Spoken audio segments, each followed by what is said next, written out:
So now हम आ गए हैं विद क्वेश्चन नंबर 35। यहाँ पर हमारे पास क्वेश्चन है a parallel capacitor is charge to potential difference of 10 volt. If the separation between the plates is double, the new potential difference will be if 10 volt, 5 volt, 20 volt और 40 volt. हमें इसको जो है सबसे पहले यहाँ पर जो है हमें कैपेसिटेंस का जो है वो फॉर्मूला चाहिए होगा। कैपेसिटेंस फॉर पैरेलल प्लेट्स हमारे पास क्या होता है, वो होता है हमारे पास कैपेसिटेंस को हम लोग C से डिनोट करते हैं। सो हमारे पास जो है फॉर्मूला बनेगा C का, ठीक है ना। सो यहाँ पर हो जाएगा हमारे पास C equal to epsilon not with A and divide by D। यहाँ पर जो एप्सिलॉन है ये हमारे पास परमिटिविटी ऑफ फ्री स्पेस बता रही है, A जो है हमारे पास एरिया ऑफ प्लेट्स है एंड D जो है वो हमारे पास सेपरेशन बिटवीन द प्लेट्स है। और जब सेपरेशन डबल हो जाती है, जैसे यहाँ पर हमें मिला है कि separation between the plates is double, so यहाँ पर हमारे पास 2D जो है वो फॉर्म हो जाता है, ठीक है। सो ये हमारे पास जो है यहाँ पर फॉर्मूला है। एंड अगर हम यहाँ पर जो है वो बात करें कि हम लोग यहाँ पर सेपरेशन जो है वो हमें क्या करनी है, हमें पोटेंशियल डिफरेंस हमें फाइंड करना होगा कि क्या होगा, ठीक है ना इसका। तो चलिए देखते हैं कि वो कैसे फाइंड करेंगे। सो यहाँ पर हम लोग जो है वो काफ़ी इजी वे यूज़ करेंगे। हम यहाँ पर जो है वो यूज़ करने वाले हैं पैरेलल प्लेट ऑफ कैपेसिटर, ठीक है। जो हमारे पास क्या होता है, parallel plate of capacitor V is directly proportional to D, यानी the separation between the plates, ठीक है ना। सो यहाँ पर सेपरेशन और V कितनी है, V जो है हमें पोटेंशियल डिफरेंस कितना मिला है, 10 मिला है। So 10 V is directly proportional to what, the separation जो कि हमें पर डबल दी गई है यानी 2D की बात हो रही है। सो ये हो जाएगा 2D equal to what, equal to 20 volt, ठीक है ना। सो यहाँ पर हमारे पास करेक्ट ऑप्शन कौन सा है, ऑप्शन नंबर C। सो काफ़ी ईजी तरीके से जो है इसको सॉल्व कर सकते हैं। So now the half-life of radioactive substance in 4 year. How much of the substance will remain after 12 year? ठीक है ना। तो यहाँ पर हमें जो है वो सब्सटेंस, रेडियोएक्टिव सब्सटेंस की जो है हमारे पास हाफ लाइफ जो है वो 4 years है। और अगर हम लोग देखें तो अगर 12 साल गुजर जाएंगे तो हमारे पास कितना जो सब्सटेंस है वो रह जाएगा, ठीक है ना। तो यहाँ पर हम लोग जो है इसके लिए यूज़ करेंगे the formula for the amount of radio active. तो इसके लिए हम लोग फॉर्मूला यूज़ करेंगे N of T and N not with 1/2 power 1/T 1/2। अब यहाँ पर जो है हमारे पास NT जो है वो N ऑफ T क्या बता रहा है, N ऑफ T जो है वो हमें बता रहा है the remaining quality of the substance after time T, ठीक है। तो अपने पास नोट डाउन कर लीजिए क्या है, the remaining quality of the substance after time T, ठीक है। एंड जो N नॉट है वो हमें क्या बता रहा है, वो हमें बता रहा है the initial quantity of the substance, okay. Now ये जो T विद 1/2 है ये है हमारे पास हाफ लाइफ ऑफ सब्सटेंस। और यहाँ पर जो है हमारे पास ये जो T है ये हमारे पास एलेप्स्ड टाइम है, ठीक है। तो चलिए नाउ देखते हैं कि यहाँ पर हम लोग जो है इसमें पुटिंग कैसे करेंगे। तो सबसे पहले अगर यहाँ पर हम देखें तो ये जो 4 years है ये हमारे पास क्या है, ये हमारे पास ये वाला जो है वो टाइम है, ठीक है ना। हाफ लाइफ ऑफ सब्सटेंस कितना है, 4 years। तो चलिए सबसे पहले यहाँ पर जो है हम लोग T को फाइंड करेंगे 1/T 1/2, ठीक है ना। सो ये क्या हो जाएगा हमारे पास, ये जो है हमारे पास T है, अच्छा ये T है, ठीक है ना। अच्छा T, अब देखें हम लोग टोटल कितना वो बात करते हैं, हम लोग जो है यहाँ पर इन्होंने कितना दिया हुआ है हमें 12 years। तो ये जो T है ये 12 years है, ठीक है ना। एंड अगर हम लोग ये जो हाफ लाइफ की बात करें, हाफ लाइफ हमें 4 years गिवन है, तो 4 years we will calculate this. हमारे पास 4 years जो है वो नहीं, हमारे पास कितना बच जाएगा, हमारे पास 3 बच जाएगा, ठीक है ना। सो 4 3 12। तो हमारे पास जो है यहाँ पर T 1/2 की वैल्यू क्या आ गई, 3 आ गई, ठीक है ना। तो चलिए अब इसको यहाँ पर पुट करेंगे and we will find the value, ठीक है। सो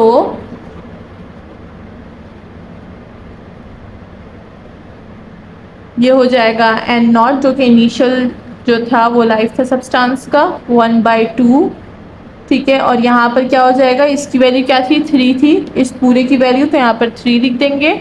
सो हमारे पास क्या बच जाएगा, 1/3, तो ये हो जाएगा एन नॉट बाय 1/8, ठीक है ना। सो यहाँ पर हमारे पास 1/8 जो है वो वैल्यू आ गई है। सो 1/8 इज़ द ओरिजिनल वैल्यू, या फिर हम लोग बोल सकते हैं कि ओरिजिनल सब्सटेंस रिमेन कितना होता है, वो 1/12 होता है, ठीक है ना। सॉरी 1/12 नहीं, 1/8, ठीक है ना। सो हम लोग ये जो एन नॉट है इसको यहाँ पर जो है इग्नोर करेंगे, क्योंकि हमें जो है सिर्फ इतनी ही जो है वैल्यूज दी गई थी, हमें इनिशियल क्वालिटी ऑफ सब्सटेंस नहीं दिया गया था, and this represent the initial quality of substance. So 1/8 is the correct option, यानी ऑप्शन नंबर सी जो है वो हमारे पास करेक्ट ऑप्शन है। So now what is the unit of magnetic field strength. So सबसे पहले यहाँ पर हमारे पास ऑप्शन है टेस्ला, वेबर एंड यहाँ पर गॉस है, देन हेनरी है। सबसे पहले हमारे पास जो ऑप्शन नंबर ए है Tesla, of course this is the correct option, because magnetic field strength का जो यूनिट है वो हमारे पास टेस्ला होता है। देन अगर हम लोग वेबर की बात करें तो पिछली जो है मैंने एमसीक्यूज में आपको बताया था कि वेबर का जो है, वेबर किस चीज़ का यूनिट है, वो है मैग्नेटिक फ्लक्स का, ठीक है। देन अगर हम लोग गॉस का देखें तो गॉस जो है वो हमारे पास another unit of magnetic field strength है, बट ये जो है हमारे पास पार्ट है CGS का, ठीक है ना, पार्ट ऑफ CGS का मतलब क्या है, सेंटीमीटर ग्राम सेकेंड सिस्टम का एक वो है हमारे पास यूनिट है ये, ठीक है ना। तो ये एक अलग यूनिट होता है मैग्नेटिक फील्ड स्ट्रेंथ में, ओके। सो यहाँ पर अगर हम लोग देखें हेनरी, तो हेनरी है हमारे पास यूनिट ऑफ इंडक्टेंस है, ठीक है ना। तो ये किस चीज़ का यूनिट है, ये इंडक्टेंस का यूनिट है, ठीक है। सबके पास सारे के सारे जो है वो यूनिट लिख लीजिए ताकि आपको भूले नहीं, ये सारे यूनिट्स, ये सारे इंपॉर्टेंट हैं। So the process of nuclear fusion occur in nuclear reactor, the sun, और या जो एक्सरे मशीन्स होती हैं या फिर फ्लोरेसेंट लैम्प्स की यहाँ पर बात हो रही है, ठीक है ना। सो अगर हम लोग ऑप्शन नंबर ए को देखें तो this is incorrect, why, because हमारे पास जो न्यूक्लियर रिएक्टर होता है वो primary use of nuclear fission करता है, ठीक है ना, ये फिजन करता है नॉट फ्यूजन, ठीक है। सो दिस इज जो है the process of nuclear reactor is fission not fusion, ये फ्यूजन है ये फिजन है, दोनों में डिफरेंस होता है, ठीक है ना। नाउ अगर हम लोग द सन की बात करें तो ये जो सन है ये हमारे पास क्या करता है, ये न्यूक्लियर फ्यूजन करता है in the process that power the sun and the other stars, ठीक है ना। So of course this is the correct one, option number B is the correct one कि सन जो है वो न्यूक्लियर फ्यूजन करता है। अब अगर हम लोग मेडिकल एक्सरे की बात करें तो मेडिकल एक्सरे जो होता है वो भी एक इनकरेक्ट ऑप्शन है, बिकॉज मेडिकल एक्सरे जो होता है वो जनरेट करता है x ray using electrical energy and electron collision not nuclear fusion, ठीक है ना। ये क्या करता है, ये थ्रू, अब जो चीज़ें मैं यहाँ पर पॉइंट्स बोल रही होती हूँ ना वो अपने पास नोट डाउन क्या करें, जैसे कि कहीं एक्सरे मशीन का आगे तो आपको पता होगा ना। तो अगर हम लोग एक्सरे मशीन की बात करें तो एक्सरे मशीन क्या करती है, ये जनरेट करती है x ray by using electrical energy and electron collision, ठीक है ना। तो ये भी फ्यूजन यूज़ नहीं करती। एंड अगर हम लोग फ्लोरेसेंट लैम्प की बात करें तो ये जो है हमारे पास प्रोड्यूस करता है light through excitation of gas atoms, and जो है ये करता है न्यूक्लियर फिजन, ये भी यूज़ नहीं करता, ठीक है ना। So this is not our correct choice. So the process of nuclear fusion occur in the sun, ठीक है। So which of the following has the highest frequency, radio wave, microwave, infrared wave और ultraviolet wave, ठीक है ना। तो हमें सबकी जो है सबसे पहले तो मैं सबके फ्रीक्वेंसी जो है रेंज बता दूं कि क्या क्या इनकी फ्रीक्वेंसी रेंज है, ताकि अगर किसी को नहीं पता तो अपने पास नोट डाउन कर ले, क्योंकि ये काम की चीज़ें होती हैं, ठीक है ना। सो अगर हम लोग रेडियो वेव्स की बात करें तो ये काफ़ी लो जो है वेव्स होती हैं, एंड इसकी जो फ्रीक्वेंसी होती है काफ़ी लो होती है, बिकॉज ये हम यूज़ करते हैं फॉर जो है क्या कम्युनिकेशन के लिए, जैसे कि रेडियो और टीवी ब्रॉडकास्ट वगैरह, ठीक है ना।